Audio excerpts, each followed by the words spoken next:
Hello everyone, welcome to my YouTube channel. This is CTN with Adedoyin. CTN means changing the narrative. This is my first video after resumption, so let me say happy resumption to my wonderful students and my wonderful colleagues. If you have been following my videos, you will notice I have been doing some series of videos on poetry.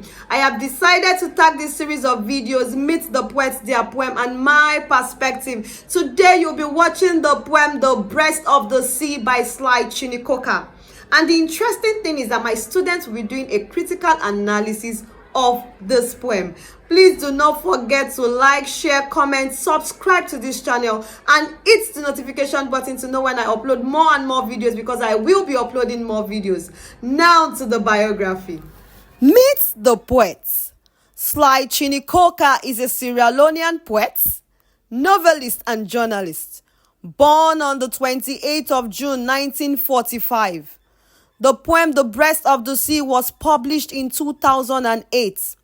The poem is a representation and an exploration of Sierra Leonean history and how that history intersects with related events in other parts of the world leading up to the 20th century.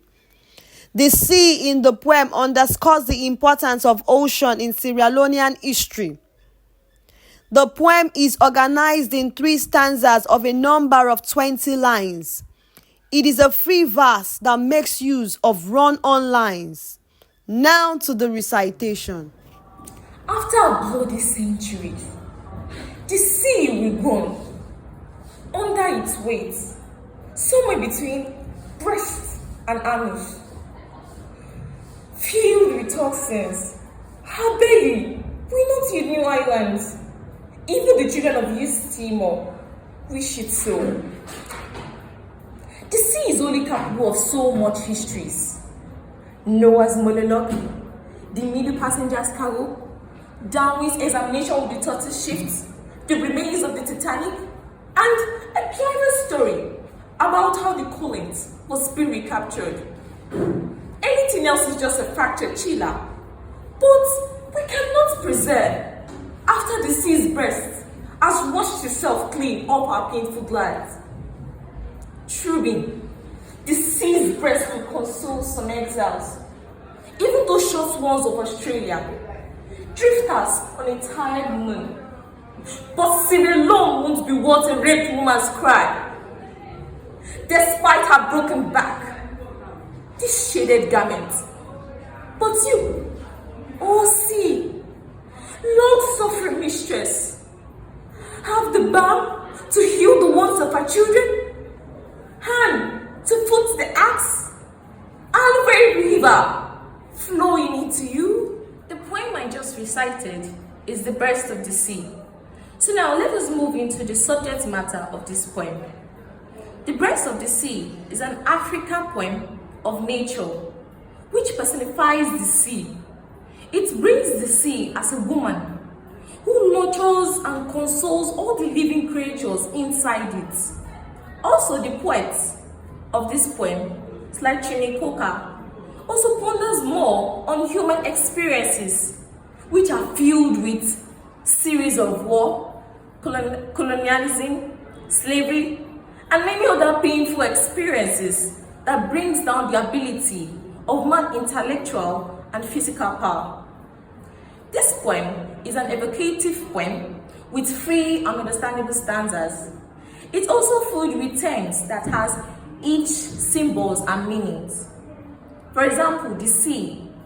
It represents the unexpected journey of life which connects the Africans and the migrants.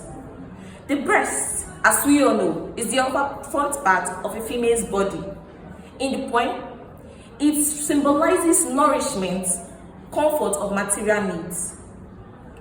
The remains of the Titanic symbolizes human trauma and tragedy.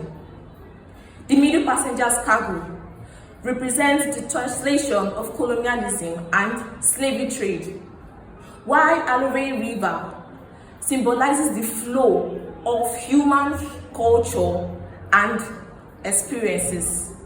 Now let us dive into the themes of this poem. Starting with me are 3 themes I'm going to present that portrays this poem. Firstly, memory and history. It's like Cheney invokes the use of ancestral memory, for example, Noah's monologue. And he also makes use of myth and legend. He uses this to illustrate the cultural heritage on us, not just as an individual, but also as Africans. 2. Displacement or exile. Cheney addresses the pain of displacement. He uses this to express the struggle in which migrants go through trying to find a new home in a foreign land. 3. Identity. Cheney in his poem explores the tension between Africans' heritage and migrant experience. He seeks to reconnect between their background and foundation, thereby guiding many cultural heritage against slave trade and colonialism. Now let us go into the poetic device of this poem. First, metaphor.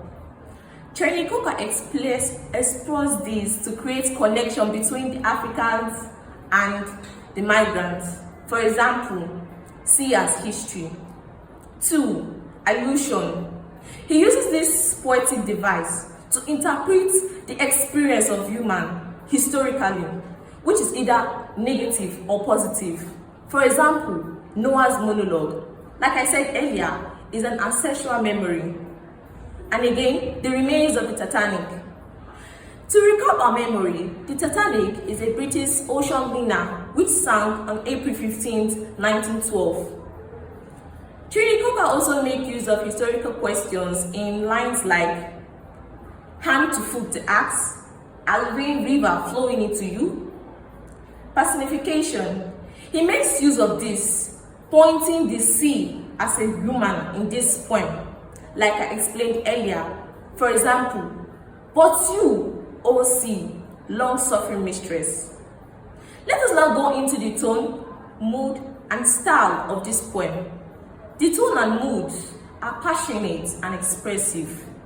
They show the speaker's emotional strength, while the style are musical language, emphasizing rhyme and sound, and also blending traditional and modern forms together. It's like Cheney unique and imaginary style enriches this poem, thereby making it a powerful representation of human experiences. Thank you.